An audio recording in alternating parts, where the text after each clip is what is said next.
প্রচন্ড জোরে বৃষ্টি হচ্ছে, প্রচন্ড জোরে। এই হচ্ছে অবস্থা, ঠিক এতটা চলে গেছে, মানে কখন ছাড়বে কখন আমি ফারাক্কায় ঢুকবো বুঝতে পারছি না। তো রাত 1টা থেকে আমি রাইড স্টার্ট করেছি, এখন দুপুর 1টা।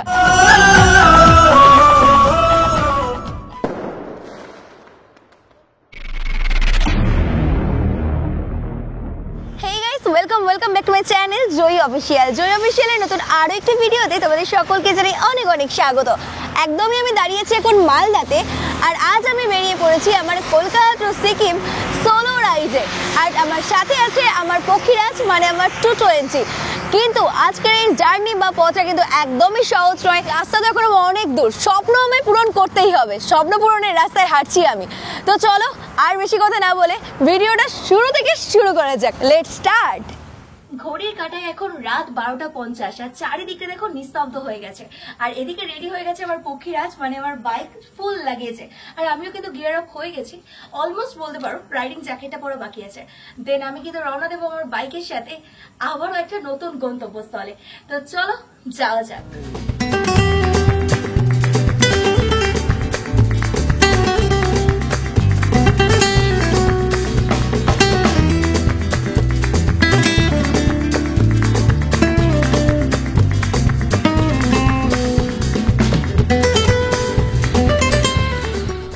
চলে এসেছি একেবারেই মোটো ব্লগিং সেটআপে। আর দেখতেই পাচ্ছ শুরুতেই কিন্তু একদম অন্ধকারময় গ্রামের রাস্তা যেটাকে বলে, মানে তোমরা এখন যেটুকু দেখতে পাচ্ছ সবটাই কিন্তু আমার গাড়ির ফগ লাইটের আলো আর কি। আসলে আমি তো গ্রামেই থাকি, এদিকে সেরকম একটা লাইটের ব্যবস্থা নেই, বাট এর মধ্যেও একটা আলাদা অ্যাডভেঞ্চার আছে। আর নিজের বাসস্থান বা নিজের জন্মস্থান এটা সবসময় সবার কাছে অনেক ভালোবাসে, সেই লেভেলের একটা এক্সাইটমেন্ট নিয়ে কিন্তু আজকে ব্লগটা স্টার্ট করেছি। তো আশা করছি, মানে হোপ সো সবকিছু ঠিকঠাকই হবে। তো চলো একটু সোনারপুরের দিকটায় যাই, দেন আবারও ব্লগটা কিন্তু কন্টিনিউ করছি। একদমই আছি এখন ইএম বাইপাসে, আর এখান থেকে যাব পাটুলির দিকে, বা দেন পাটুলি থেকে কিন্তু মা ফ্লাইওভারের পাশ দিয়ে বেরিয়ে যাব। আশা করছি তোমরা কিন্তু টাইটেলে থাম্বনেল দেখে বুঝতেই পেরে গেছো আজকে আমি কোথায় যেতে চলেছি। হ্যাঁ, আজ আমি যাচ্ছি কলকাতা থেকে সিকিমে। মানে এটা প্রত্যেকটা রাইডার্সের কাছেই কিন্তু একটা স্বপ্ন হয়ে থাকে, ঠিক তেমন ভাবে কিন্তু আমারও এটা স্বপ্ন ছিল আর এখনো আছে। আর আমি বেরিয়ে পড়েছি সেই স্বপ্নের পথে। মানে এর যে অনুভূতিটা সেটা হয়তো আমি ভাষায় প্রকাশ করতে পারবো না তোমাদের সাথে। মানে যারা প্রথমবার গেছো সিকিমে বা এইভাবে পাড়ি দিয়েছো তারা নিশ্চয়ই আমার আজকের এই অনুভূতিটাকে রিলেট করতে পারছো। তো ভীষণই এক্সাইটেড লাগছে আমার, আর নার্ভাস লাগছে এটা বলবো না। স্বপ্ন পূরণ করতে যাচ্ছি, আর ভয়কে জয় করাটাই হচ্ছে জীবন। তো আলাদাই অনুভূতি। আর আমি অনেক রাইডই করেছি, তোমরা যারা আমার রেগুলার ব্লগ দেখো বা যারা নিউ, সবার উদ্দেশ্যেই বলছি এই রাইডটা কিন্তু ফার্স্ট টাইম যে আমি আমার বাইক নিয়ে সোলো রাইডে এতটা দূর যেতে চলেছি। আর যেটা আমার কাছে হতে চলেছে ফুল অফ অ্যাডভেঞ্চারাস, খুব দারুণ একটা রাইড হতে চলেছে। আমি যখনই কোনো লং ট্যুরে যাই না তখন আমি কিন্তু রাতের দিকেই বা ভোর রাইডটা স্টার্ট করি, বাট এই প্রথমবার যে আমি কিনা এতটা রাতে, মানে গভীর রাতে রাইডে বেরিয়েছি। পুরো কলকাতা কিন্তু এখন ঘুমাচ্ছে, বাট রাতের সৌন্দর্যটা আলাদাভাবেই ফুটে উঠছে। তো ভীষণ ভালো লাগছে, মানে পুরো একটা স্নিগ্ধতা, সেই একটা নিস্তব্ধতা, তার মধ্যে থেকে বাইক নিয়ে বেরোনো, দারুণ অনুভূতি। আমার বাড়ি থেকে আমার আজকের এই ডেস্টিনেশন সিকিমের যার ডিস্টেন্স আছে টোটাল 778 কিলোমিটার। আর এখান থেকে শিলিগুড়ির ডিস্টেন্স আছে, মানে আমার বাড়ি থেকে 555 kilometre. Oh my God, just ভিউটা দেখো, আউটস্ট্যান্ডিং, কি লাগছে ভিউটা। এখন একদমই আছে বিশ্ব বাংলা সরণিতে। আর এই মুহূর্তে তোমাদের সাথে একটু আমার আজকের রুট প্ল্যানটা আমি শেয়ার করে নিচ্ছি। দেখো, এখান থেকে আমি ডিরেক্ট যাবো মধ্যমগ্রাম, দেন ওখান থেকে আমি কানেক্ট করবো কল্যাণী হাইওয়ে, দেন ওখান থেকে আমি যাচ্ছি কৃষ্ণনগরে। কৃষ্ণনগর থেকে আমি ঢুকবো বহরমপুর, দেন কিন্তু ফারাক্কা ব্রিজ, তারপরে আসছে মালদা, দেন আমি ভিজিট করবো রায়গঞ্জ, তারপরে আমি রিচ করতে চলেছি শিলিগুড়িতে। তো চলো বস। বাড়ি থেকে যখন গাড়ি স্টার্ট করেছিলাম তখন ঘড়ির কাঁটায় সময় ছিল 1টা, আর এখন ঘড়িতে বাজে 2:25। এই মুহূর্তে আমি আছি কিন্তু বিরাটিতে। এখান থেকে মধ্যমগ্রামের ডিস্টেন্স আছে 62 কিলোমিটার, আর কৃষ্ণনগরের ডিস্টেন্স আছে টোটাল 97 কিলোমিটার।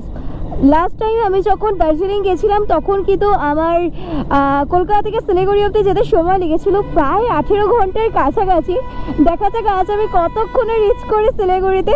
লাস্ট টাইম যখন আমি দার্জিলিং যাচ্ছিলাম সোলো রাইড করে আমার বাইক নিয়ে, তখন কিন্তু মধ্যমগ্রামের কাছে ঠিক এরকমই জ্যাম ছিল, মানে লরির জ্যাম। আর এবারে আমার সিকিম রাইডেও কিন্তু সেই লেভেলের জ্যাম আমি দেখতে পাচ্ছি। তবে লাস্ট টাইম আমি যখন ছিলাম মধ্যমগ্রামে তখন 5টা সাড়ে 5টা বাজে, বাট এখন 2:30টার মধ্যেই এত জ্যাম হয়ে গেছে, বাপরে বাপ। আই লাভ মধ্যমগ্রাম একদমই আমার ডান দিকে, এদিক থেকে স্ট্রেট বেরোনোও যেত, কিন্তু আমি কিন্তু এই রাস্তাটা ধরে নিয়েছি বিকজ এই রাস্তাটার কন্ডিশনটা ভালো আছে। যাই হোক, এখান থেকে কিন্তু কৃষ্ণনগরের ডিস্টেন্স আছে 82 কিলোমিটার। এই মুহূর্তে যারা যারা আমার ব্লগটা দেখছো তাদের মধ্যে কারোর বাড়ি যদি বারাসাত বা মধ্যমগ্রাম কিংবা বিরাটিতে হয়ে থাকে, ঝটপট কমেন্ট সেকশনে কমেন্ট করে জানাও বস। ওয়েলকাম টু কল্যাণী হাইওয়ে, মানে একদম বাই লেন থেকে কিন্তু কল্যাণী হাইওয়েকে কানেক্ট করে নিয়েছি। আর এখন ঘড়িতে বাজে 2:48। আর আমার কিন্তু রুট প্ল্যান অনুযায়ী এর পরেই আছে কৃষ্ণনগর। মানে দেখো ওই যে আকাশের চাঁদটাকে কত সুন্দর লাগছে। আমার কিন্তু মানে জাস্ট বিশ্বাস হচ্ছে না এখনো পর্যন্ত যে আমি আমার বাইক নিয়ে সোলো রাইড করে কিনা সিকিম যাচ্ছি। হায় হায়, এটা ভাবলে আলাদাই একটা শান্তি লাগছে, আলাদাই একটা শান্তি লাগছে।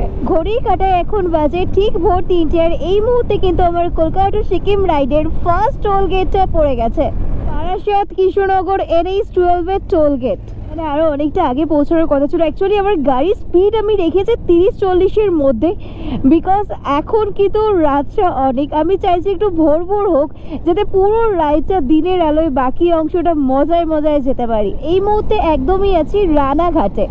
আর এখান থেকে ফুলিয়ার ডিস্টেন্স আছে 14 কিলোমিটার, আর কৃষ্ণনগরের ডিস্টেন্স আছে 39 কিলোমিটার। তুমি কিন্তু যে কলরব দিনের বেলায় হয় বা এত বেশি জ্যামজট হয়, সবকিছু এড়াতেই বলতে পারো আমি এতটা রাত থেকে রাইডটা স্টার্ট করেছিলাম। তো তোমরাও যারা এরকম শান্তভাবে একটা নিরিবিলি পরিবেশের মধ্যে রাইড করতে পছন্দ করো বা করতে চাও, তারাও কিন্তু এরকম রাতে রাইড স্টার্ট করতে পারো। এটা আমার পার্সোনাল ওপিনিয়ন বললাম। তবে যারা রাতে রাইড করতে ভয় পাও বা ঘুমের কোনো প্রবলেম আসে, তারা এগুলোকে অ্যাভয়েড করো। বাট আমার মধ্যে ভয়টাই নেই, সত্যি বলতে যেটা, আমি কিছুটা ভয় পাই না, যা হবে দেখা যাবে।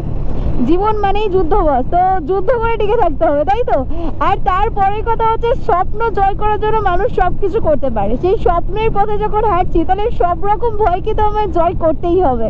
তোমরা তো কম বেশি জানোই যে আমাদের কলকাতায় কি হারে গরম পড়েছে আর কতটা গরম। আর সেই জায়গা থেকে যখনই আমি ভাবছি না যে আর কিছু ঘন্টার মধ্যে আমি চলে যাব সিকিমে, আর সেখানে গিয়ে হাজারো বরফের মাঝে আমি থাকবো, আলাদাই শান্তি, আলাদাই শান্তি লাগছে। NH-12 এর রাস্তার কন্ডিশন A1 আছে, সবকিছু ঠিকঠাক বস। তবে আমি একটা কথা বলতে চাই, কিছু দূর পর পরই কিন্তু এরকম ঘুটঘুটে অন্ধকার, মানে ফগ লাইট জ্বালিয়েও যার কোনো গতি করা যায় না আর কি। এই ব্যাপারটা ভীষণই চাপের। তো এইগুলো এখানে একটু লাইট টাইটের ব্যবস্থা করে আমার মনে হয় প্রত্যেকটা রাইডার ইভেন ড্রাইভারদের জন্য অনেকটা হেল্পফুল হয়ে যাবে। তবে কিন্তু আমার লেফট সাইডের রাস্তাটাই চলে যাচ্ছে শান্তিপুর, আর স্ট্রেট যাচ্ছে কৃষ্ণনগর। দেখো সাইনবোর্ডে লেখা আছে শিলিগুড়ি, একদম স্ট্রেট। ক্যা বাত ভাই, এই যে সাইনবোর্ডটা দেখে মনটা একদম খুশ খুশ খুশ হয়ে গেল। একদমই আছি কৃষ্ণনগরে, জমে যাচ্ছে আমার কলকাতা টু সিকিমের solo ride. By the way, Krishnanagar, Phulia, Shantipur এই সমস্ত জায়গা থেকে তোমরা যদি কেউ আমার আজকে ব্লগটা দেখে থাকো বা দেখছো, তাহলে অবশ্যই কমেন্ট সেকশনে কমেন্ট করে জানিও। অলমোস্ট কিন্তু রাত থেকে ভোর হয়ে গেছে, দেখতেই পাচ্ছ। আর এখান থেকে বেথুয়া রোডের ডিস্টেন্স আছে মাত্র 16 কিলোমিটার। তো চলো গাড়িটা একটু পার্ক করে দেন বাকি কথা বলছি। এখনো পর্যন্ত 155 কিলোমিটার কিন্তু আমি বাইক রাইড করে নিয়েছি। তোমাদেরকে বলি, যে মুহূর্তটার জন্য আমি সবসময় মানে বরাবরই অপেক্ষা করি, যেটা হচ্ছে রাত থেকে সকাল হওয়া। ফাইনালি কিন্তু সকাল হয়ে গেছে, দেখতে পাচ্ছ, মানে দিনের আলো আস্তে আস্তে ফুটছে। আর এখন ঘড়িতে অলমোস্ট 4:45 বাজতে যায়, মানে ভোর 4:45। দারুণ একটা মুহূর্ত তোমাদের সাথে শেয়ার করছি আমি। তোমাদের কেমন লাগছে অবশ্যই কমেন্ট সেকশনে কমেন্ট করে জানিও। বহরমপুর থেকে এখনো বেশ কিছুটা দূরে আছি। বহরমপুরে যাওয়ার পর ভাবছি একটু ব্রেকফাস্ট করবো, কারণ সেই রাতে অনেক আগে খেয়েছি। আর আজকে ডিনারে আমি ভাত খাইনি, কারণ ভাত খেলে ঘুম পাওয়ার সমস্যা হয়। তবে একটা কথা বলতে পারি, আমার কিন্তু আজকের পুরো এই যে এতটা জার্নি করলাম, একটুও ঘুম পাইনি বা কোনো টায়ার্ডনেস এখনো পর্যন্ত কাজ করছে না। আর এমনিতেও আমার এনার্জি লেভেল সবসময় হাই হাই হাই থাকে। তো গাইস, দারুণ মজা লাগছে, দারুণ মজা লাগছে। সোলো ট্রিপের মজা কিন্তু সেই লেভেলের থাকে। যারা করো তারা নিশ্চয়ই জানো। বাই দ্য ওয়ে, বহরমপুরের আশেপাশ থেকে যদি তোমরা কেউ আজকের ব্লগটা দেখে থাকো তাহলে কমেন্ট সেকশনে কমেন্ট করে জানিও, সাথে আই লাভ বহরমপুর লিখতে একদম ভুলো না। বস, যেহেতু দিনের আলো ফুটে গেছে, আস্তে আস্তে কিন্তু সিনিক বিউটি গুলো ফুটে উঠছে। দেখো কতটা সুন্দর লাগছে।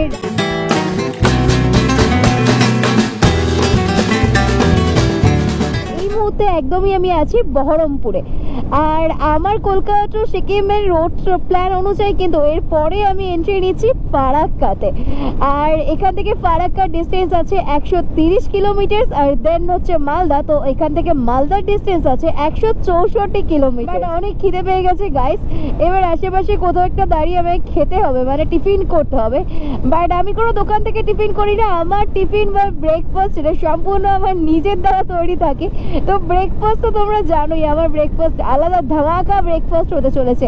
তো সিনিক ভিউটা একবার দেখো, ওই দিকে দেখো সূর্যটা পুরো অরেঞ্জ কালারের হয়ে আছে, আর এদিকে যত বেলা বাড়ছে ততই কিন্তু প্রাকৃতিক সৌন্দর্য যেন ফুটে ফুটে উঠছে। মানে অনেকক্ষণ ধরেই কিন্তু এই বহরমপুরের মধ্যেই আছি, মানে বহরমপুর এরিয়াটা সিরিয়াসলি অনেকটা বড়।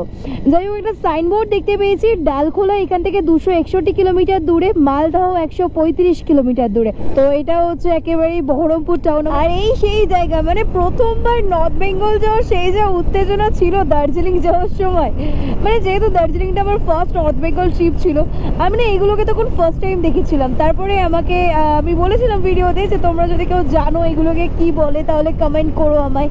তো তখন অনেকেই আমায় কমেন্ট করে জানিয়েছিল যে এটাকে এরকম রিফ্লেক্টর বলে। জাস্ট দূর থেকে জাস্ট ভিউটা দেখো, ঠিক এতটাই সুন্দর লাগছে। মানে এপাশেও দেখো ধান খেতের জমি, ওপাশেও ধান খেতের জমি, মানে সবুজায়নে ঘেরা যেটাকে বলে আর কি।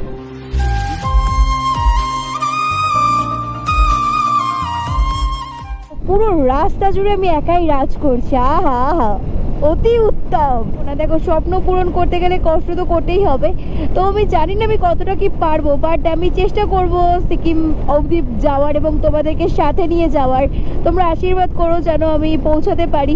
আমার তো মনে জোর আছেই, আর তার জন্য শুধুই তোমরা আমার পাশে আছো, এতটা ভালোবাসা দাও, সেইখান থেকে আমি এতটা মনের জোর পাই। এখনো আমার অনেকটাই পথ অতিক্রম করতে বাকি আছে, জানি না কি হবে। তবে আমার একটাই কথা মনে হয় বস, যে मंजिल का तो मजा होता ही है, बट এই যে সফর है ना, इसका मजा लेना चाहिए।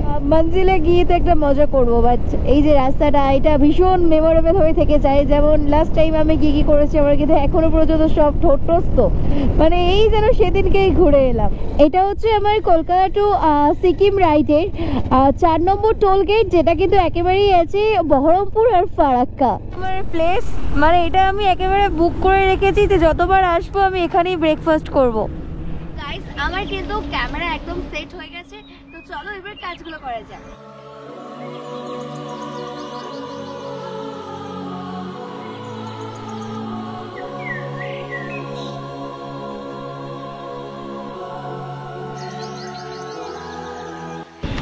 তো আমি এখন বসিয়ে দিয়েছি, এখানে দেখো কফি হবে।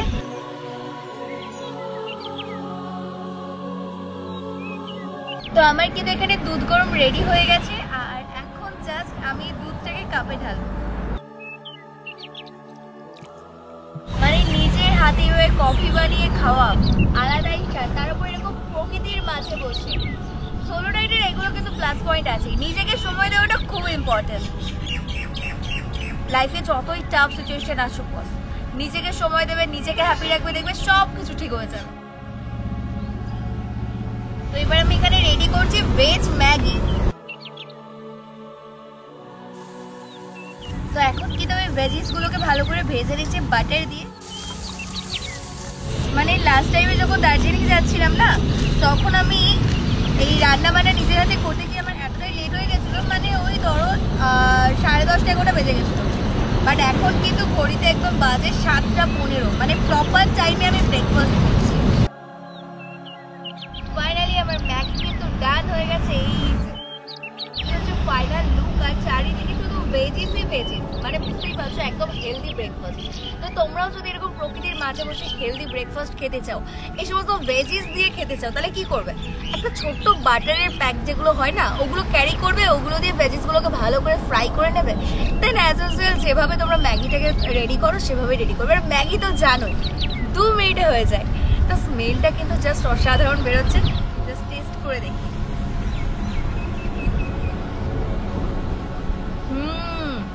দারুণ দারুণ। খাওয়া দাওয়াটা আমি কমপ্লিট করে নিই, দেন একেবারে তোমার সাথে মোটো ব্লগিং সেটআপে দেখা হচ্ছে।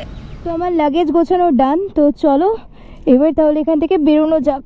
ওহো, খাওয়া দাওয়ার পরে একদম টানটার উত্তেজনার সাথে কিন্তু বেরিয়ে পড়েছি। দেখা যাক কতটা কি করতে পারি। চেষ্টা করছি যাতে আমি শিলিগুড়িতে গিয়ে স্টে করি।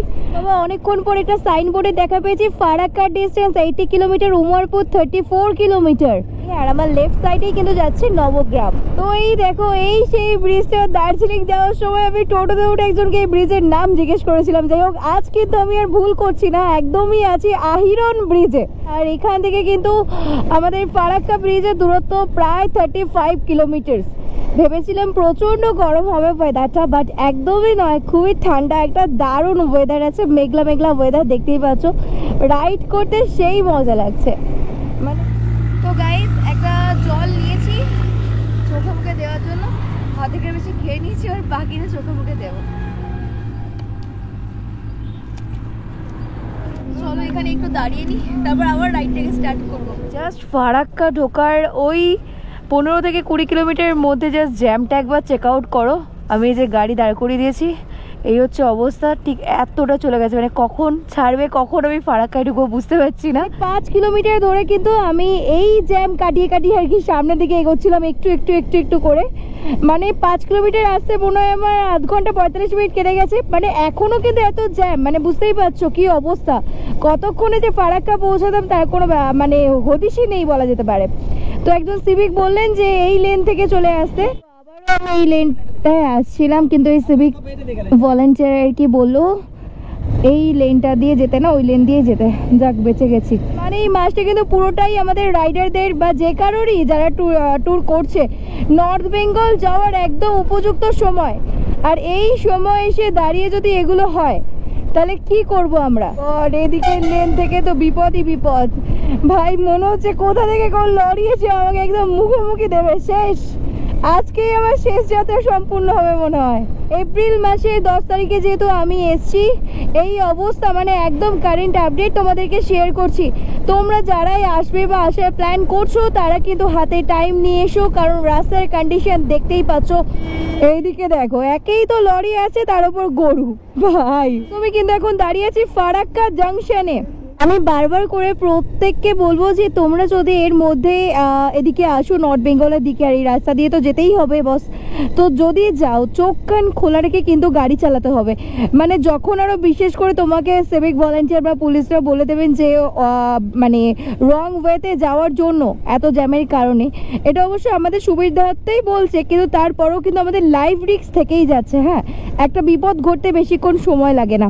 যাই হোক, আমি কিন্তু খুব সেফভাবেই চলে এসেছি একেবারেই ফারাক্কা ব্যারেজে। আর এখন ঘড়িতে সময় হয়েছে সকাল 10:24। জাস্ট ভিউটা দেখে না মনটা শান্তি হয়ে যাচ্ছে বস। শুধু এই জ্যামটা না থাকলে খুব ভালো হতো, আর যদি রেল লাইন দিয়ে একটা এক্সপ্রেস ট্রেন যেত পুরো জমে যেত বস। মানে বইয়ের পাতায় আমরা যে ছবিগুলো দেখি, বইয়ের পাতায় আমরা যা পড়ি বা ছোটবেলায় পড়ে এসেছি মা বাবার কাছে, তারা আমাদেরকে হাত ধরে ধরে পড়াতো, সেগুলোই যেন একটা করে পাতা উল্টাচ্ছি আর এক রকমের ছবি দেখছি। আর তোমাদেরকে জানিয়ে রাখি, এটা নিয়ে কিন্তু আমার সেকেন্ড টাইম যে আমি ফারাক্কা ব্যারেজে উঠলাম। বাইকের উপর উঠে দাঁড়িয়ে তোমাদেরকে দেখাচ্ছি গাইস, কেমন লাগছে কমেন্ট করে জানিও। আর যারা ফারাক্কা থেকে বা ফারাক্কার আশেপাশে থেকে আমার ভিডিওটা এই মুহূর্তে দেখছো, তাদেরকে বলবো কমেন্ট সেকশনে কমেন্ট করে জানিও। আর হ্যাঁ, আই লাভ ফারাক্কা লিখতে একদম ভুলো না। দেখো, আকাশে কিন্তু মেঘ হয়ে আছে, আর এদিকে পুরো ফারাক্কা ব্যারেজের ওপরটা পুরো সেই রকম সেই লেভেলের ধুলো উঠছে। মানে একটা ঝড় আসার যে ব্যাপারটা, সেটা কিন্তু ক্রিয়েট হতে চলেছে অলরেডি। ফাইনালি কিন্তু ফারাক্কা ব্যারেজ আমি ক্রস করে গেছি, আর এখন আমি রওনা দিয়েছি মালদার দিকে।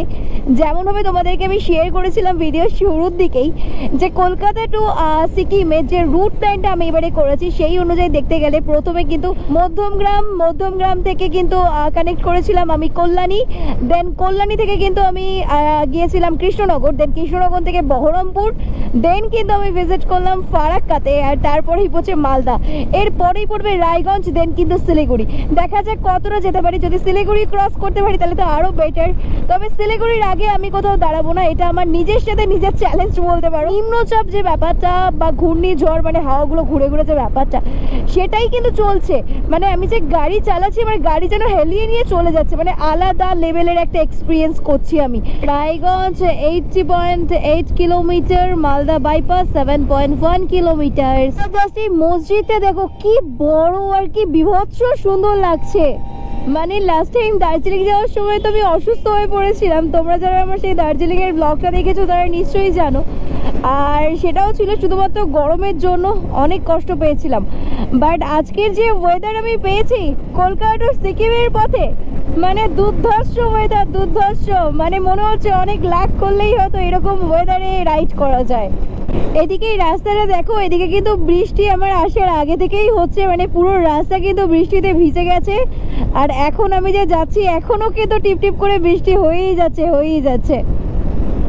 রায়গঞ্জ 74 কিলোমিটার, গজল 32 কিলোমিটার, মালদা বাইপাস কিন্তু 1 কিলোমিটারের মধ্যেই পড়ে যাবে, মানে একদমই মালদাতে ঢুকছি বলা যেতে পারে। জাস্ট এখান থেকেই কিন্তু শুরু হয়ে গেল মালদা বাইপাস। আর চারিদিকেই এবার আমরা দেখতে পাবো মালদার বিখ্যাত আম গাছ, মানে যেগুলো আর কি বলবো, বইয়ের পাতায় পড়েছি সেই জায়গাগুলো চোখের সামনে দেখতে। আর সেখানে মানে সেই রাস্তা দিয়ে যেতে যে কতটা ভালো লাগে, এটা মানে কি বলবো, যাদের আমার মতো চিন্তাধারা তারা নিশ্চয়ই রিলেট করতে পারবে। যাই হোক, মালদাবাসী সবার উদ্দেশ্যে বলছি, ভোরে ভোরে কমেন্ট চাই, আর কমেন্টে এটা থাকতেই হবে আই লাভ মালদা। আর হ্যাঁ, আমিও কিন্তু মালদা শহরটাকে ভীষণ ভালোবাসি। লাস্ট দার্জিলিং এর ভিডিওতে আমি মালদা থেকে হিউজ ভালোবাসা পেয়েছি। তো মালদাবাসীদের জন্য আমার তরফ থেকে অনেক অনেক ভালোবাসা। আমার মালদা সকল ভাই বোন, দিদি, কাকিমা, জেঠিমা, কাকু, জেঠু সবাই খুব সুস্থ থেকো, ভালো থেকো, সাপোর্ট করো, আর এইভাবে ভালোবাসা দিয়েছেও। আর হ্যাঁ, কমেন্টে কিন্তু আই লাভ মালদা লিখতে একদম ভুলো না। একদমই আছে কিন্তু মালদার মহানন্দা ব্রিজের ওপরে, আর একদমই নিচে দেখতে পাচ্ছ মহানন্দা নদী। আর তোমাদেরকে এখন একটু ঘড়ির টাইমটা বলে দিই, এখন ঘড়িতে বাজে ঠিক সকাল 11:24। আম গাছগুলো দেখো কি দারুণ লাগছে। ও কি অবস্থা, আম পুরো ভরে ভরে আছে, পুরো কাঁচা কাঁচা আম। ও যদি পেতাম। রোডের ভিউ দেখছোই, তার সাথে আকাশের একবার ভিউটা দেখো, এই হচ্ছে আকাশের কন্ডিশন। ভাই কি বিভৎস সুন্দর লাগছে।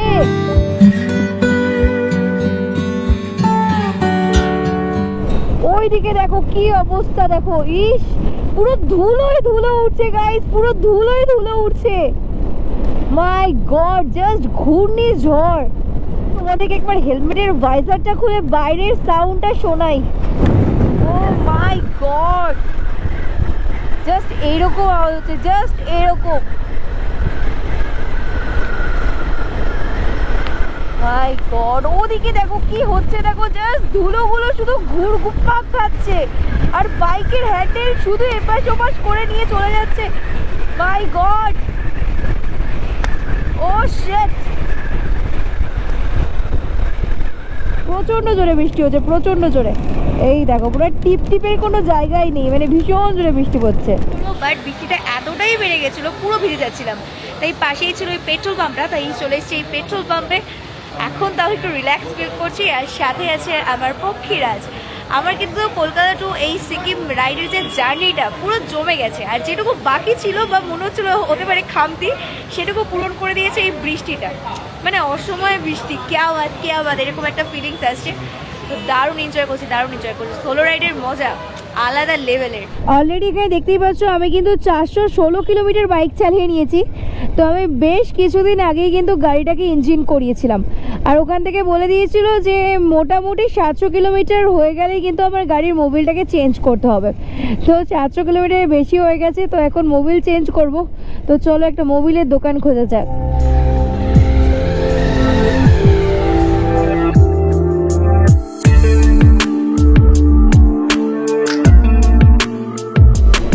সামনেই দেখতে পাচ্ছ আছে একটা সাইনবোর্ড, এখানে একটু দাঁড়াই। তার লেখা আছে টুঙ্গি দিঘি 127 কিলোমিটার, ডালখোলা 50 কিলোমিটার, আর শিলিগুড়ি কিন্তু 180 কিলোমিটার দূরে আছে। মানে শিলিগুড়ি আমি আজকে স্টে করছি, আর তারপরের দিন তাহলে বেরোবো গ্যাংটকে, দেন কিন্তু সেখান থেকে ডিরেক্ট যাব সিকিমের উদ্দেশ্যে। আলাদাই একটা শান্তি লাগছে মনের মধ্যে, একটু ক্লান্ত লাগছে কারণ এখন ঘড়িতে অলমোস্ট 1টা বাজতে যায়। তো রাত 1টা থেকে আমি রাইড স্টার্ট করেছি, আর এখন দুপুর 1টা, তো সেই জন্য একটু মনে হচ্ছে একটু রেস্ট নেওয়া দরকার। এখনো কিছু খাওয়াও হয়নি। বাট আমার পেছনের জাস্ট সিনিক বিউটিটা একবার দেখো, পুরোটাই কিন্তু সবুজে ঘেরা একটা ক্ষেত আছে, অসাধারণ লাগছে। আর এ পাশটা দেখো পুরো রোড, আর তার সাথে আমার পক্ষীরাজ, মানে আমার বাইক আর কি। Love you baby. তো দেখুন এরকম ভাবে কিন্তু একা একাও নিজেদেরকে ভালো রাখা যায়। একা একা বেরিয়ে পড়ো যখন তোমার মুড অফ হবে বা মনে হবে যে না ভালো লাগছে না কিছু, বস একদিনে কিছুই হয় না, তবে একদিন না একদিন ঠিকই সব হবে। মানে একটু রোদ, একটু বৃষ্টি, একটু মেঘলা ওয়েদার, একটু ঠান্ডা, মানে সেই টক ঝাল মিষ্টি যে ব্যাপারটা না, পুরো একটা কম্বিনেশনের মধ্যে আজকে রাইডটা আমার চলছে আর কি। বাট এই যে ডালখোলার যে রাস্তাটা না, ডালখোলা যাওয়ার পথে যে রাস্তাটা, ওই রাস্তাটা না আমার সেরা লাগলো, সেরা। তোমরা যারা রাইড করতে ভালোবাসো বা রাইড করো, আমি বলবো যে দেখো ভাই, বাড়ির কাছে দার্জিলিং আছে, তোমরা এসে একটু ঘুরে যাও রাস্তাটার জন্য। আমরা বাইকাররা বা রাইডাররা তো রাস্তার মজা নিই, তাই তো? তো রাস্তার মজা নিতে গেলে বস এই রাস্তাতে আসতেই হবে। জাস্ট রাস্তাটাকে দেখো, আজ তো একটা প্লেন কিন্তু এখানে টেক অফ করে দিতে পারবে।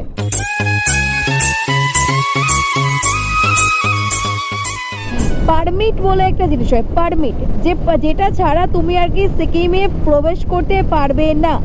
মানে নাথুলা পাস থেকে শুরু করে জুলুক, এই সব কিছুর কিন্তু তোমার পারমিট থাকে। সেই সম্বন্ধে ডিটেলস বলবো আরো সামনে এগোই, সেই সময়গুলো আসুক। পূর্ণিয়া আছে 42 কিলোমিটার দূরে, কিষানগঞ্জ 28 কিলোমিটার দূরে, আর শিলিগুড়ি কিন্তু 127 কিলোমিটার দূরে। তোমাদেরকে আমি যেমনটা বললাম যে এখান থেকে 127 কিলোমিটার দূরে আছে তোমার শিলিগুড়ি, তেমন আরও একটা জিনিস আপডেট দিয়ে রাখি যে 127-এর মধ্যে কিন্তু 27 কিলোমিটার তো ভালো রাস্তা, বাকি 100 কিলোমিটারই এই যে এরকম খানা খন্দ, চারিদিকে গর্ত, মানে কখন কিভাবে তুমি গর্তের ভিতর ঢুকে যাবে ধরতেও পারবে না বস। সামনে দেখো গাইস কত রাইডার যাচ্ছে, মানে আজকে আমার অনেক রাইডারদের সাথে রাস্তায় কিন্তু দেখা হয়ে গেছে, মানে শুধু রাইডার আর রাইডার। দারুণ লাগে ব্যাপারগুলো আমার দেখতে, একসাথে অনেক রাইডারদেরকে। আর আমি তখন খুব মিস করি আমার দু জায়গায় বেঙ্গালি ফুল টিমকে। ঘড়িতে বাজে এখন ঠিক 5:12, আর এই মুহূর্তে কিন্তু আমি শিলিগুড়ি থেকে একদমই কিন্তু 30 কিলোমিটার দূরে আছি।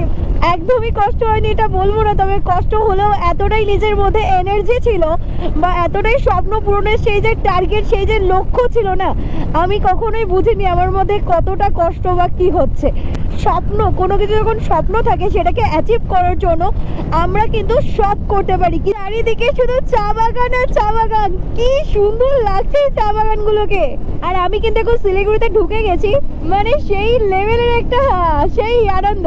আমাদেরকে যেটা বলার, তোমরা অনেকেই হয়তো ভাবো শিলিগুড়িতে গেলাম ইনস্ট্যান্ট কি করে রুম বুক করব, কিভাবে কোথায় থাকবো, তাহলে হয়তো অনেক টাকা বাজেট নেবে। আজকে তোমাকে সেই রকম একটা হোটেলের সন্ধান দেবো যেখানে কিনা তুমি ইনস্ট্যান্ট বুক করতে পারবে। একদিন আগে বা যেদিন আসছো সেদিন বা 1 ঘন্টা আগে হলেও কোনো অসুবিধা নেই। তাও যদি তোমরা শুনো প্রাইস শুনলে সিরিয়াসলি তোমরা মানে জাস্ট নিজেকেই বিশ্বাস করতে পারবে না। তো সেটা তো বলবোই, তার জন্য আগে হোটেলে যেতে হবে। তো চলো আগে হোটেল অব্দি পৌঁছাই। শিলিগুড়ি এখান থেকে কিন্তু একদমই আমার রাইট সাইডে, আর গ্যাংটক একদম স্ট্রেট 116 কিলোমিটার দূরে আছে। শিলিগুড়ি বাস স্ট্যান্ড থেকে কিন্তু 6 থেকে 7 কিলোমিটার দূরে আছে, মানে বুঝতেই পারছো। বাট শিলিগুড়ি শহরটা কিন্তু আমাদের কলকাতার মতনই, মানে অনেকটা বলা যেতে পারে জাঁকজমকপূর্ণ সেই লেভেলের। কে রে ভাই, ছাপড়ি নাকি? তো দেখতেই পাচ্ছ এই যে গায়ত্রী রেসিডেন্সি, এই রুমটা তোমাদেরকে একটু শেয়ার করেছে। এত বড় একটা রুম দিয়েছে, এতগুলো বেড। আমার কিন্তু সিরিয়াসলি এতগুলো বেডের কোনো দরকার নেই, বাট তারপরেও দিয়েছে। আর তাও প্রাইসটা কত শুনলে তোমরা অবাক হয়ে যাবে। তার আগে চলো এখানকার ওয়াশরুমটা দেখে আসি। ঠিক এত বড় একটা ওয়াশরুম, এখানে একটা কুমোড আছে, এদিকে কিন্তু আছে একটা শাওয়ার, এদিকে আছে একটা বেসিন। এই সব কিছু মিলিয়ে এই রুমটার প্রাইস মাত্র 600 টাকা। তো আমি তো স্ক্রিনে নাম্বারটা দিয়ে দিচ্ছি, তোমরা এখান থেকে কন্ট্যাক্ট করে নিও, দেন তোমরাও এরকমভাবে রিল্যাক্সেবলভাবে কিন্তু কাটাতে পারো শিলিগুড়িতে। মানে শিলিগুড়ির হোটেলের ঝামেলা পুরোপুরি মিটে গেল। ঘড়িতে বাজে 8:13, আর এই মুহূর্তে আমার কলকাতা টু সিকিমের এপিসোড 1 এই ব্লগটা এখানেই শেষ করছি। খুব তাড়াতাড়ি দেখা হবে তোমাদের সাথে কলকাতা টু সিকিম ট্যুরের এপিসোড 2 নিয়ে। আসলে আজকে অনেকটাই ক্লান্ত হয়ে গেছি, যেহেতু এতটা পথ রাইড করেছি। এবার একটু ডিনারটা তাড়াতাড়ি করে নেবো, দেন ঘুমিয়ে যাবো। সকালবেলা তোমাদের সাথে আবার দেখা হচ্ছে। তো ভিডিওটি ভালো লাগলে অবশ্যই লাইক, কমেন্ট এন্ড শেয়ার করে দিও। আর আমার চ্যানেল নতুন হয়ে থাকে চ্যানেল সাবস্ক্রাইব করে আমার পাশে থেকো।